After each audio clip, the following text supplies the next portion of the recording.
been using this paper for almost 3 years, and I've never actually done a video that gives my thoughts on it. Obviously, after having used it for almost 3 years, I'm sure it's pretty apparent to you that I like this paper. That said, I also want to get into what I don't like about it, but also why I keep buying it. First off, this is the Express It blending card paper, and I buy it on Amazon.com, and everyone who asks me on this channel about paper, this is the one I always mention. It's acid-free and archival, and what that means is it can last more than 200 to 1,000 years and is used in situations where art or documents require like a longer life without becoming yellow or breaking down, and it's used commonly in the long-term archival storage of art, documents, and textiles. Along with that, it's ultra smooth with a bright white surface, laser and inkjet compatible, perfect for marker blending and illustration, ideal for stamping and card making, high surface saturation, and non-pilling. And then at the bottom it says, specially selected for use with alcohol markers, which it is, and I really like that. So let's take a look at blending with alcohol markers on this. And since the paper is printer compatible, I go ahead and I make these boxes on my computer and I print them out and I cut them up. So I'm gonna go ahead and draw this rectangle in order to do a blending sample. And I got my markers right here. These are the colors I'll be using to blend. And I want to start off with my darkest color. It's a really rich blue. And the thing that I like most about this paper is that it keeps the ink wet for a lot longer than other papers allow, which then makes the blending really amazing and pretty effortless. I'm literally just like laying one color on top of the other and then going to my other color, and I just go ahead and I lay it on top and then kind of move out. Then I have extra space there, so I'm gonna go ahead and just go back into the darker colors. And there we go. And that was really simple. I think I messed up though.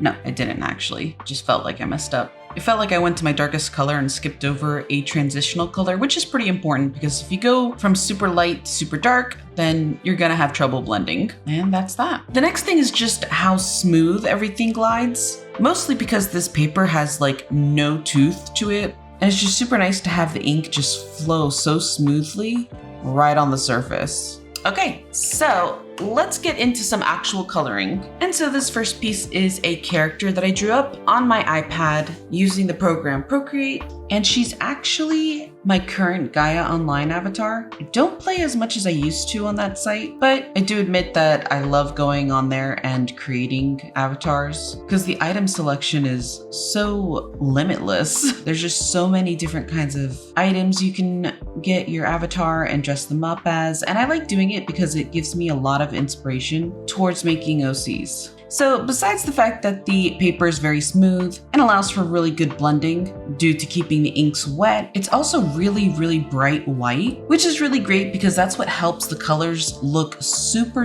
vivid. And I know that's just really important to some artists out there. And I also really like the thickness of the paper. It's pretty similar to cardstock paper, which is why I feel like it makes a really good paper for card making. And just that thickness makes it more durable. So whenever I finish a piece, it just feels official. And that's another thing. I wouldn't use this paper to just doodle on. I definitely use it more officially. I feel like that's a weird word, but like I treat this paper as I would an actual canvas for painting. If you're an oil painter, you wouldn't just get canvases and sketch on them.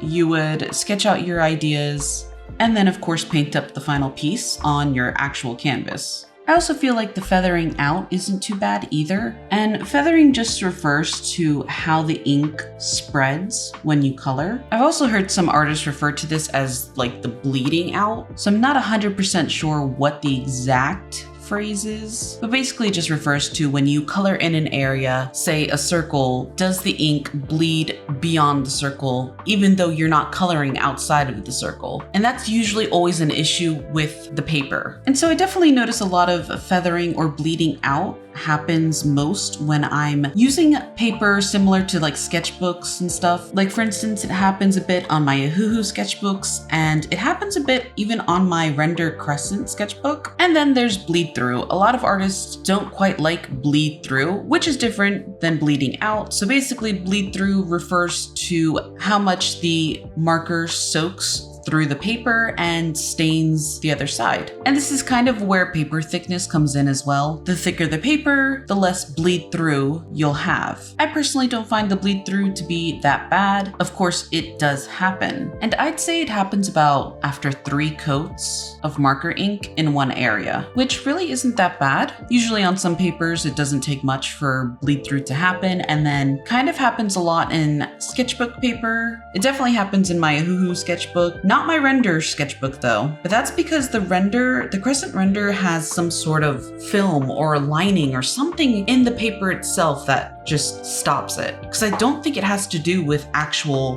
paper thickness in that book. And so those are definitely all the pros I feel about this paper. So overall, just to recap the pros, it's very smooth. The fact that it's acid-free and archival, which makes the paper last for a very long time. The fact that ink stays wet for better blends, the bright white color for keeping colors vivid, the fact that it's thick, durable paper, the feathering and bleeding out is pretty minimal in my opinion in comparison to other papers that I've tried, and the fact that bleed through doesn't happen until after 3 coats or so. And my first piece is done. So I've gone over all the pros, but I'm sure you're interested in what my cons are. So I'm gonna switch out this piece for this cute space girl, and I'm going to discuss the cons with you. The first issue I'm gonna hit up is price. This is my biggest issue with this, so I feel like I should discuss it first. It is practically $1 per sheet when you purchase the 25 pack. At the same time, if you buy the 125 pack, it comes out to about 33 cents a page because the 125 pack is 42 bucks. And this is USD prices, all found on Amazon. I usually list Amazon a lot because that's pretty much where I buy all of my art products from. I assume the cost doesn't have to do with just the quality of the paper, but also probably has to do with the fact that this is also imported because it's manufactured in the EU and converted and packed in Australia. I'm not sure what it costs in Australia or in the EU, but I would assume it is cheaper, similar to how Copic markers cost like $3 or so per marker in Japan, while it costs like $6 to $8 per marker here in the US. And then the next con is other mediums